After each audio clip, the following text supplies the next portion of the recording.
வணக்கம். இன்னைக்கு மக்களவையில் வெள்ளை அறிக்கையை தாக்கல் செஞ்சிருக்காங்க நம்ம மத்திய நிதியமைச்சர் நிர்மலா சீதாராமன். காங்கிரஸ் தலைமையிலான முந்தைய ஐக்கிய முற்போக்கு கூட்டணியின் 10 ஆண்டுகால ஆட்சியில் பொருளாதார சீர்திருத்தங்கள் எதுவுமே மேற்கொள்ளப்படலை அப்படிங்கிறத மத்திய அரசின் வெள்ளை அறிக்கையில் குற்றம் சாட்டப்பட்டிருக்குங்க. காங்கிரஸ் தலைமையிலான முந்தைய 10 ஆண்டுகால ஆட்சியில் நாட்டோட பொருளாதாரத்துக்கு ஏற்பட்ட பாதிப்புகள் குறித்து வெள்ளை அறிக்கை தாக்கல் செய்யப்படும் அப்படின்னு சொல்லிட்டு நம்ம மத்திய நிதியமைச்சர் நிர்மலா சீதாராமன் சொல்லியிருந்தாங்க. அதன்படி இன்னைக்கு நாடாளுமன்றத்தில் அவங்க வெள்ளை அறிக்கையை தாக்கல் செஞ்சுருந்தாங்க. இந்த வெள்ளை அறிக்கை 47 பக்கங்களை கொண்டு இருந்துச்சு.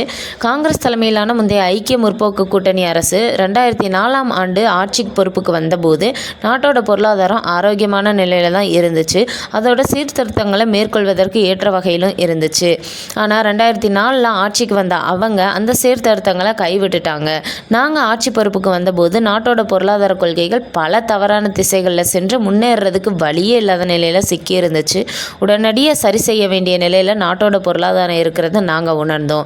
மிகப்பெரிய பொருளாதாரத்துக்கான அடித்தளத்தை மேம்படுத்தும் அதே வேளையில் நாட்டோட வளர்ச்சிக்கு உதவுவதற்கு ஏற்ப அமைப்புகளையும் செயல்முறைகளையும் மறுசீரமைக்கும் பணிகளையும் மேற்கொண்டோம். நரேந்திர மோடி அரசின் கடந்த 10 ஆண்டுகால நீடித்த முயற்சிகள் காரணமாக நாட்டோட பொருளாதாரம் உறுதிப்படுத்தப்பட்டிருக்கு. மேலும் வளர்ச்சி பாதையிலையும் போய்கிட்டு இருக்கு. முந்தைய ஐக்கிய முற்போக்கு கூட்டணி அரசு விட்டு சென்ற சவால்களை நாங்கள் வெற்றிகரமாக முறியடித்துள்ளோம்.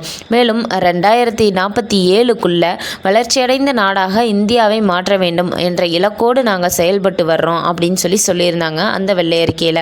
வெள்ளை அறிக்கை வாசிக்கிறதுக்கு முன்னதாக காங்கிரஸ் சார்பில் கருப்பு அறிக்கையை அதன் தலைவர் மல்லிகார்ஜுன கார்கே வெளியிட்டிருந்தார். அதில் கடந்த 10 ஆண்டுகளில் நாட்டின் பொருளாதாரத்தை மோடி அரசு சீர்குலைத்து விட்டதாக குற்றம் சாட்டப்பட்டிருந்துச்சு. இதை பற்றி நீங்கள் என்ன நினைக்கிறீங்க அப்படிங்கிறத கமெண்டில் சொல்லுங்கள்.